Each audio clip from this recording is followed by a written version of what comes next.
Ano pangalan mo? Japet po. Japet, tiga Yes, rito ka ba sa Puerto Princesa, yes, Japet? Ilang taong ka na? 20, ma'am. 21 po. 21. Japet, ilang taong ka na nag-handle itong kabayo? 2 years pa lang po. Magdadalawang taon na. Anong pangalan nitong kabayo? Jaime po. Jaime. Hi, Jaime. Ilang taon na to si Jaime? 10 years old po, ma'am. 10 years old. Japet, matanong ko lang ha. Gano karami ang pinakamaraming turista na na-encounter na pumasyal dito sa Mitra Ranch? Marami po, ma'am. Marami. Marami po talaga pag tuwing summer ganun. Pag summer, mas maraming pumapasyal Yes, ma'am. dito.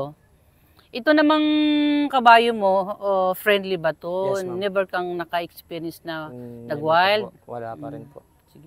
Anong masasabi mo sa ating mga viewers ngayon na gustong pumasyal dito sa Puerto Princesa, sa Palawan? How you encourage them to visit the Mitra Ranch? Masabi ko lang po, pasyalan po sila dito sa Puerto kasi maganda po yung lugar namin, malinis po. Bukod pa doon, presko po, ma'am, makapag-relax ka po dito sa Puerto. Ayan, napakaganda po ng kanyang convincing word. Kaya ano pang ginagawa nyo? Halin na dito sa Mitra Ranch. Dito lang po yan sa Puerto Princesa, Palawan. Thank you ha. Mona. Thank you po. God bless. God bless po, ma'am.